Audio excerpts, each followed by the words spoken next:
Ce sujet me paraît fou. L'Espagne, entendez bien ce que je vais vous dire, parce que je l'ai lu et vu nulle part ce week-end. L'Espagne dépénalise les actes sexuels avec les animaux. Et c'est une loi, cette mesure établie par la nouvelle loi sur le bien-être animal, promue par le ministre Ion Belratra, qui a été approuvée au Congrès le 9 février dernier. Donc c'est quasiment hier.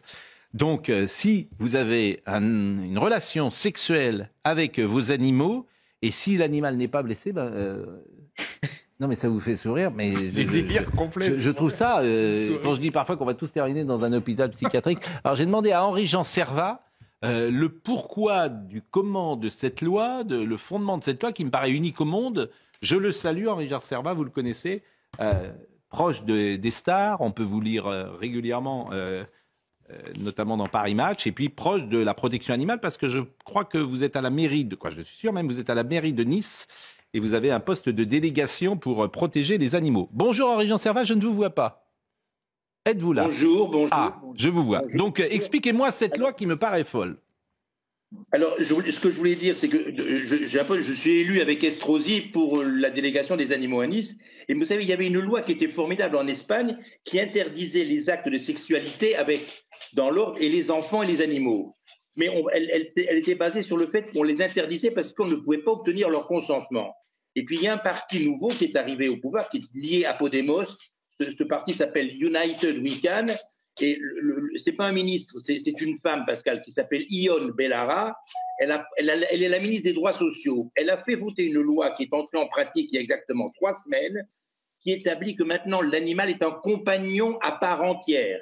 Et alors elle privilégie la maltraitance animale, c'est-à-dire que maintenant vous écrasez un rat chez vous, vous allez condamner à 12 000 € d'amende. Votre chienne se retrouve enceinte, si vous n'êtes pas un éleveur, vous allez être condamné à une amende de 200 000 €, parce qu'il y a beaucoup d'abandons en Espagne, il y a 300 000 € d'abandon, 300 000 animaux abandonnés par an. Donc c'est une loi qui veut faire du bien aux animaux. Elle veut lutter contre les mauvais traitements, les abandons et la mise à mort. Et c'est une loi qui considère que l'animal doit être un compagnon à part entière, qu'on doit favoriser son animal, qu'on peut avoir des marques d'affection, de tendresse et éventuellement de sexualité à la longueur de son animal, et c'est juste. S'il n'y a pas de plainte, si l'animal n'est pas blessé, s'il n'y a pas d'intervention du vétérinaire, vous pouvez vivre heureux sexuellement avec votre animal. C'est ce qu'autorise cette nouvelle loi qui est entrée en vigueur. Et la seule façon d'arrêter parce que j'appelle ça une saloperie, bien évidemment, la seule façon d'empêcher ça, qui fait délirer, allez vous amuser, enfin vous n'irez pas, mais j'y suis allé, quitte à en vomir. Regardez, il y a des forums de zoophiles qui existent sur Internet. Ils se réjouissent et tout un chacun annonce qu'ils vont partir passer leurs vacances en Espagne maintenant. La seule façon d'arrêter cette chose, c'est une nouvelle mandature qui votera une nouvelle loi, mais actuellement la loi est en vigueur et on peut sexuellement s'amuser avec son animal en Espagne, effectivement. Voilà. Bon, je voulais